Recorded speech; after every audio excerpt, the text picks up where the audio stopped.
जय जय श्री सीताराम, जय जय श्री राम। श्री गणेशाय नमः। श्री जानकी वल्लभो विजयते। श्री रामचरितमानस चतुर्थ सोपान किष्किंधा कांड। सनातन धर्म प्रेमियों एवं रामचरितमानस की प्रिय श्रोतागण, प्रिय पाठकगण, आइए हम श्री रामचरितमानस का यह चौथा सोपान किष्किंधा कांड के कुछ मुख्य अंश हम पाठ करने जा रहे हैं।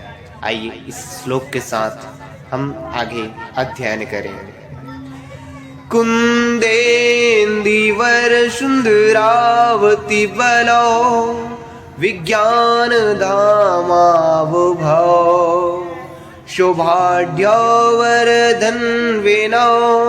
श्रुतिनुता गोवी प्रवृंद प्रियो माया मानुष्य रूपिणो रघुवरो सद्धर्मवर मोहितो सीतान्वेषण तत्परो पथिगतो भक्ति प्रदो तो ही नः। गोस्वामी तुलसीदास जी इस श्लोक के माध्यम से कह रहे हैं कि कुंद पुष्प और नील कमल के समान सुंदर गौर एवं श्याम वर्ण, अत्यंत बलवान, विज्ञान के धाम, शोभा संपन्न, श्रेष्ठ धनुर्धर, वेदों के द्वारा वंदित, गौ एवं ब्राह्मणों के समूह के प्रिय अथवा प्रेमी, माया से मनुष्य रूप धारण किए हुए, श्रेष्ठ धर्म के लिए कवच स्वरूप, सबके हितकारी, श्री सीता जी की खोज में लगे हुए पथिक रूप रघुकुल के श्रेष्ठ श्री राम जी और श्री लक्ष्मण जी, दोनों भाई निश्चय ही हमें भक्ति प्रद हों। तो मानस प्रेमी है, मानस प्रेमी जन, आइए हम पाठ करते हैं जहाँ वानर समुदाय भगवान श्री रामचंद्र जी की आज्ञा लेकर के माता सीता की खोज के लिए चले हैं। शुरुआत करते हैं 2 क्रमांक 23 से। चले सकल बन खोजत सरिता सरगिरी खोह राम काज ले लीन मन बिसरातन कर छोह। सब वानर वन, नदी, तालाब, पर्वत और पर्वतों की कंदराओं में खोजते हुए चले जा रहे हैं। मन श्री राम जी के कार्य में लवलीन है। शरीर तक का प्रेम अर्थात ममत्व भूल गया है। कतहु होई निसीचर से भेटा प्राण ले ही एक एक चपेटा। बहु प्रकार गिरि कानन है रही को मुनि मिले ताई सब घेरई। कहीं किसी राक्षस से भेंट हो जाती है तो एक एक चपत में ही उसके प्राण ले लेते हैं। पर्वतों और वनों को बहुत प्रकार से खोज रहे हैं। कोई मुनि मिल जाता है तो पता पूछने के लिए उसे सब घेर लेते हैं। लागी तृषा अतिशय अकुलाने मिलई न जल घन गहन भुलाने। मन हनुमान किन अनुमाना मरण चाहत सब बिनु जल पाना। अब इतने में ही सबको अत्यंत प्यास लगी, जिससे सब अत्यंत व्याकुल हो गए, किंतु जल कहीं नहीं मिला। घने जंगल में सब भुला गए। हनुमान जी ने मन में अनुमान किया कि जल पिए बिना सब लोग मरना ही चाहते हैं। तो फिर चढ़ गिर शिखर चहु दिशि देखा भूमि विवर एक कौतुक पेखा। चक्र बाक बक हंस उड़ाही बहुतक खग प्रभि सही तेहि माही। उन्होंने पहाड़ की चोटी पर चढ़कर चारों ओर देखा तो पृथ्वी के अंदर एक गुफा में उन्हें एक कौतुक यानी कि आश्चर्य दिखाई दिया। उसके ऊपर चकवे, बगुले, हंस उड़ रहे थे। और बहुत से पक्षी उसमें प्रवेश कर रहे थे, अर्थात प्रवेश कर रहे हैं। गिरते उतरी पवन सुत आवा, सब कहूँ ले सोई बिबर दिखावा। आगे कह हनुमंत ही लिन्ना, बैठे बिबर विलंब न किन्ना। पवन कुमार हनुमान जी ने पर्वत से उतर आए और सबको ले जाकर उन्होंने वह गुफा दिखलाई। सबने हनुमान जी को आगे कर लिया और वे गुफा में घुस गए। देर नहीं की क्योंकि सबको प्यास लगी थी। देख जाए उपवन बर, सर विकसित बहुकंज। मंदिर एक रुचिर तहाँ, बैठी नारी तप पुंज। अब गुफा के अंदर घुस गए तो अंदर जाकर उन्होंने एक उत्तम उपवन अर्थात बगीचा और एक तालाब देखा जिसमें बहुत से कमल खिले हुए हैं। वहीं एक सुंदर मंदिर है जिसमें एक तपोमूर्ति स्त्री बैठी है। दूरिते ताहि सवनी सिरुनावा, पुंचे निज वृत्तांत सुनावा। तेई तब कहा करहु जल पाना, खाहु सुरस सुंदर फल नाना। दूर से ही सबने उसे सिर नवाया और पूछने पर अपना सब वृत्तांत अर्थात कहानी कह सुनाया। तब उसने कहा जलपान करो और भांति भांति के रसीले सुंदर फल खाओ। तो फिर मज्जन किन्न मधुर फल खाए, तासु निकट पुनि सब चली आए। तही सब आपनी कथा सुनाई, मैं अब जाब जहां रघुराई। आज्ञा पाकर सबने स्नान किया, मीठे फल खाए और फिर सब उसके पास चले आए। तब उसने अपनी सब कथा कह सुनाई और कहा मैं अब वहां जाऊंगी जहां श्री रघुनाथ जी हैं। मोदहु नयन विबर तजी जाहु, पैहु सीतहि जनि पछिताहु। नैन मोद पुनि देखई बीरा, ठाड़ सकल सिंधु के तीरा। तुम लोग आंखें मूंद लो और गुफा को छोड़कर बाहर जाओ, तुम सीता जी को पा जाओगे। पछताओ नहीं अर्थात निराश ना हो। आंखें मूंद कर फिर जब आंखें खोली तो सब वीर क्या देखते हैं कि सब जो है समुद्र के तीर पर खड़े हैं। सो पुनि गई जहां रघुनाथा, जाई कमल पद नाए सीमा था। नाना भांति विनय तेहि किन्नी, अन पायनि भगति प्रभु दिन्नी। और वह स्वयं वहां गई जहां श्री रघुनाथ जी थे। उसने जाकर प्रभु के चरण कमलों में मस्तक नवाया और बहुत प्रकार से विनती की। प्रभु ने उसे अपनी अनपायनी अर्थात अचल भक्ति प्रदान की। बदरी बन कहूं सो गई, प्रभु आज्ञा धरी शीस। उर धरी राम चरण जुग, जे बंदत अज एस। प्रभु की आज्ञा सिर पर धारण कर और श्री राम जी के युगल चरणों को, जिनकी ब्रह्मा और महेश भी वंदना करते हैं, हृदय में धारण कर वह देवी अर्थात स्वयं प्रभा बद्रिका आश्रम को चली गई। यहाँ विचार ही कपि मन माही, बीति अवधि काज कछु नाही। सब मिली कहीं परस्पर बाता, बिनु सुधेल लय करब का भ्राता। और इधर यहाँ वानरगण मन में विचार कर रहे हैं कि अवधि तो बीत गई पर काम कुछ न हुआ। सब मिलकर आपस में बात करने लगे कि हे भाई, अब तो सीता जी की खबर लिए बिना लौट कर भी क्या करेंगे। कह अंगद लोचन भरी बारी, दोहू प्रकार भई मृत्यु हमारी। यहाँ न सुधी सीता के पाई, वहां गए मारी कपीराई। अंगद ने नेत्रों में जल भरकर कहा कि दोनों ही प्रकार से हमारी मृत्यु हुई। यहाँ तो सीता जी की सुध नहीं मिली और वहां जाने पर वानर राज सुग्रीव मार डालेंगे। पिता बधे पर मारत मोही, राखा राम निहोर ना ओही। पुनि पुनि अंगद कह सब पाई, मरण भयौ कछु संशय नाही।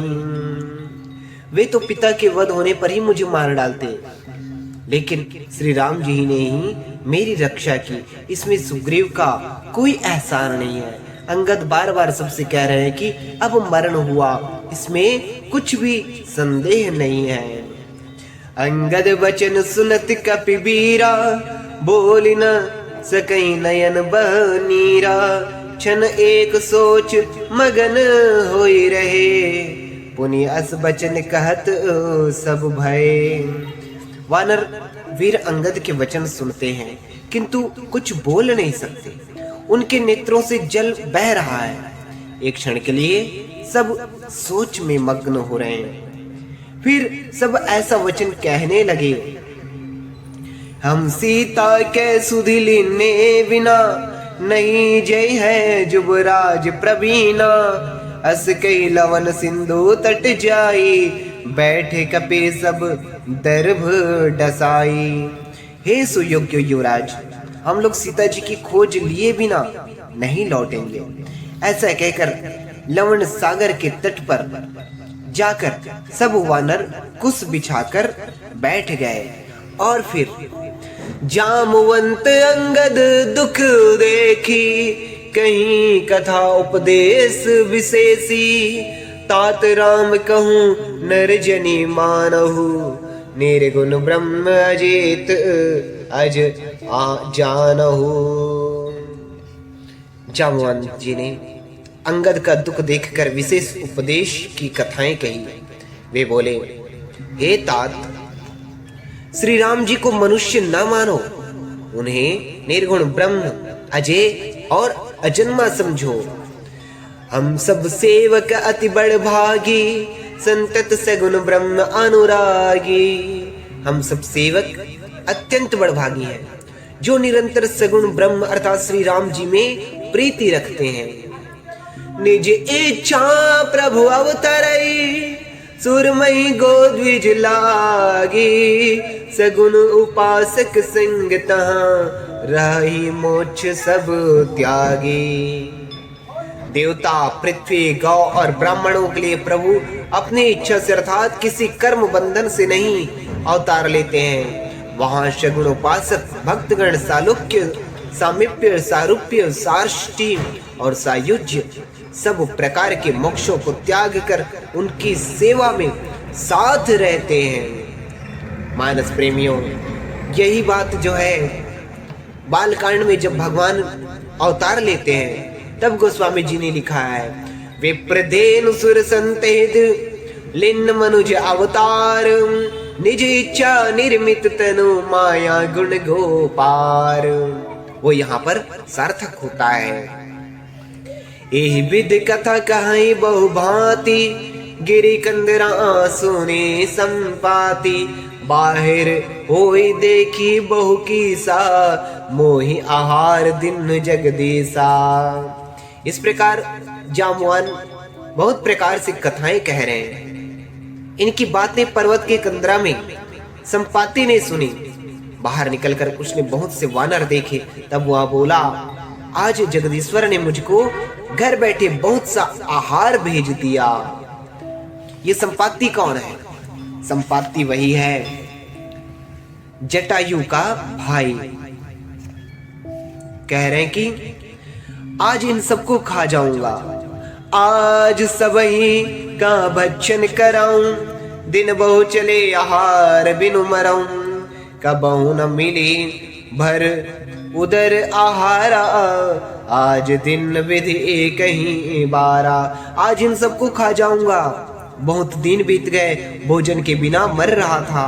पेट भर भोजन कभी नहीं मिलता, आज विधाता ने एक ही बार में बहुत सा भोजन दे दिया।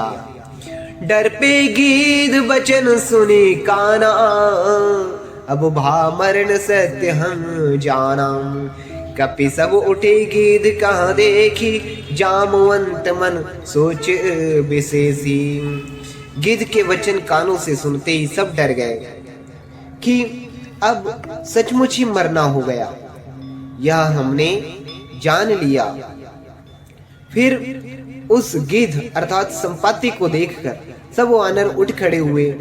जामवान के मन में विशेष सोच हुआ।